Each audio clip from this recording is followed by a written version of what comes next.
your own opinion, why did the Spanish government execute Rizal? Any other hand? Yes? You raise a hand, Mr. Garmoria. Please stand.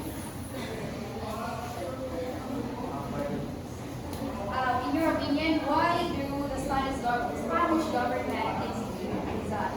The Spanish government is very Rizal because the mayors are hurt of the works of Rizal. Okay, very good. Thank you for that. Okay, the Gomburza are the three executed father before Mr. Rizal is still studying was his inspiration. And because of that, Jose Rizal was a threat to the Spanish government. So now let's start. In November 3, 1896, Rizal arrived in Manila and was brought directly to Fort Santiago under heavy guards after he was arrested in a ship boarding towards Manila. So Jose Rizal's arrival in Manila on June 26, 1892 had become very sensational among the Filipinos. His popularity feared the Spaniards and as such paid careful attention to his every moves. So Rizal was put to death for subversion.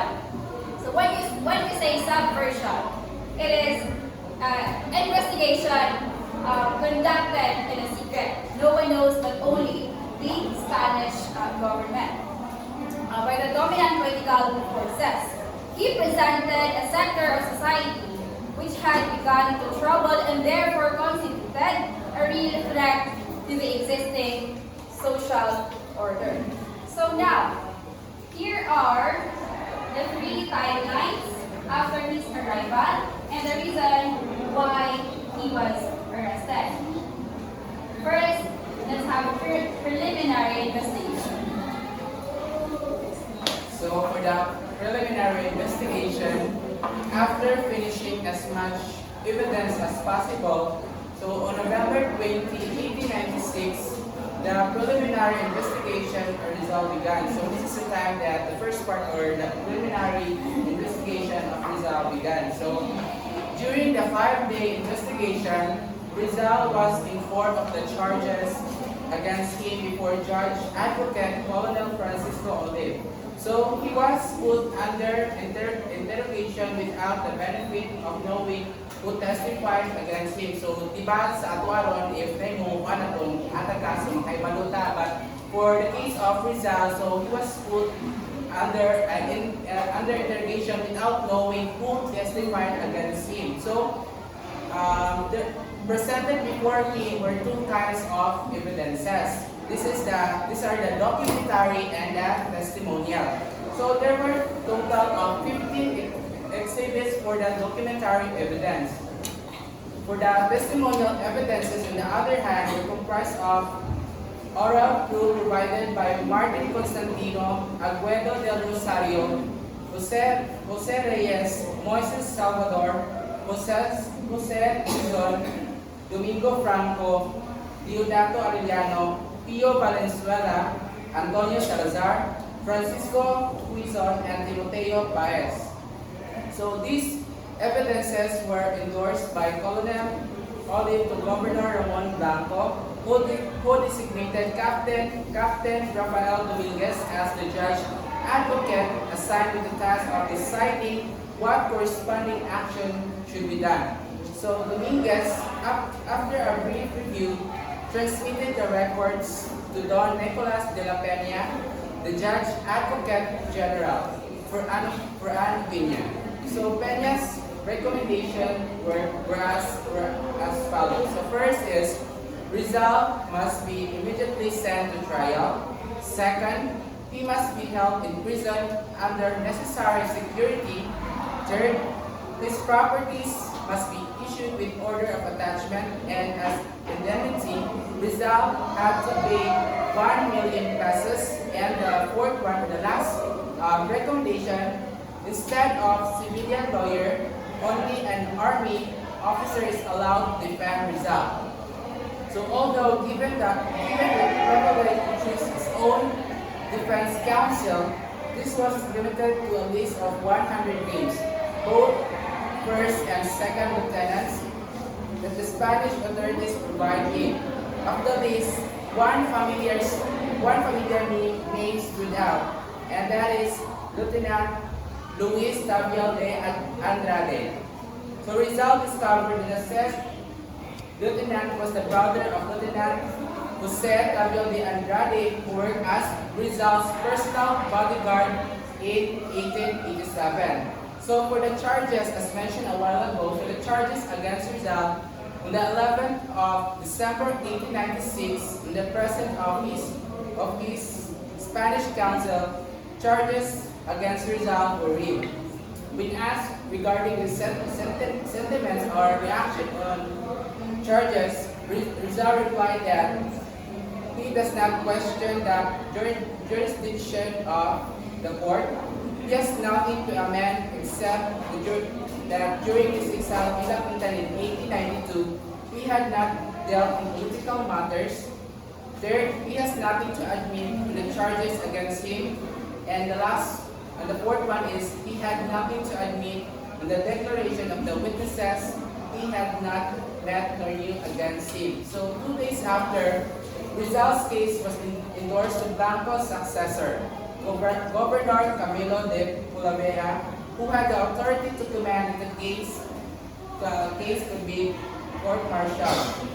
So on December 15, inside his cell at Fort Santiago, Rizal wrote the controversial manifesto addressed to his countrymen, a letter denouncing bloody struggle and promoting education and industry as the best means to acquire independence. However, Judge Advocate General Nicolas de la Peña requested to Pulavera that the publication of the manifesto be prohibited, and so the governor did. So the next part will be discussed by my teammates. Let's proceed to Rizal's trial. So good morning everyone. So we will now delve to the third part of our infographic rather. So the guilty or not guilty. So on December 1996, the first trial was begun. Rizal, together with his lawyer, his charges was first read. Of course, Rizal was asked about his sentiments, but he responds that he has nothing to amend. So 2 days after, Rizal was endorsed the Blanco successor. So 1896 was Rizal's Christmas saddest ever because he was confined in a doom and gloomy cell. So on the next day, December 26, at 8 o'clock in the morning, the court-martial of Rizal was commenced. A planned trial wherein, before hearing Rizal's verdict, he had already been prejudiced. So he was sentenced to life imprisonment to death. His lawyer tried to defend him, but the court remained indifferent to the case of Rizal. So there he was still found guilty beyond reasonable doubt, and was sentenced to be shot in 7 o'clock in the morning on December 30, 1886 at Bakumbay. So we'll now proceed to the fourth part of our infographic, which is the verdict.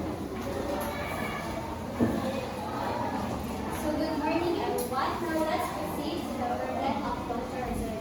Now first, what is verdict? So verdict is known or typically refers to a decision reached by a judge in a conclusion of trial, whether the accused is guilty or not guilty. So in the context of Dr. Rizal, ingon sila nga wala tayo traditional na verdict or decisions na hinabo at tumatay. Instead, he was convicted by the Spanish colonial authorities. So what is convicted? To prove that he is guilty or sentenced to prison for his rebellion, sedition, and conspiracy, primarily his involvement of the Katipunan. So Katipunan is a secret revolutionary society advocating for Philippines independence from Spanish rule. So tungod ana, he was convicted na siya kay guilty. So the verdict or decision of it referred to the outcome of his trial, which was guilty, resulting in his execution. So the execution of Dr. Rizal is on December 30, 1896, marked as a vital moment in the Philippine history, as he walked from Fort Santiago to Bagong Bayan, now known as Luneta Rizal, displayed remarkable composure and dignity. Despite the imminent execution waiting him was witnessed, noted that his head was erect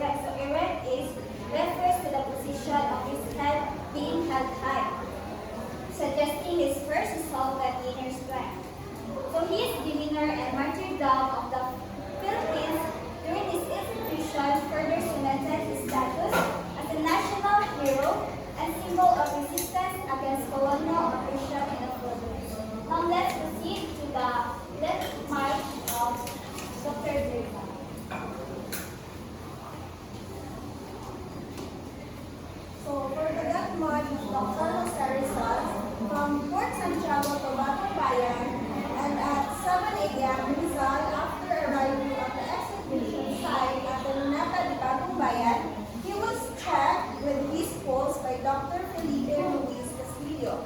The Rizal once wrote, "I wish to show those who deny us patriotism that we know how to die for our duty and our convictions." Preparen Akuten Rizal shouted, "Consumatum est, it is done." And now at 7:03 a.m., with the cockshot shouting "Fuego," shots rang out from the guns of 8 Indian soldiers. Rizal, being a convicted criminal, was not facing the firing squad as he was hit. He resists and turns himself to face his executors.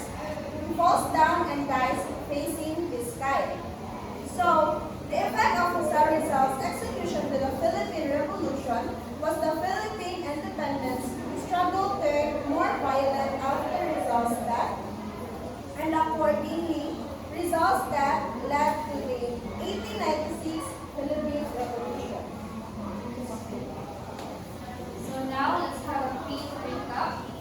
If you are really listening for discussion. So again, what are the evidences that were presented during his preliminary investigation? Anyone? It was the documentary and testimonial. And so the crimes that were charged to him were the following: the founding of the Liga Filipina, an illegal organization whose single aim was to perpetrate the crime of rebellion. The second is rebellion, which he promoted through his activities. Last one is illegal association. And that's all for our reporting. Thank you.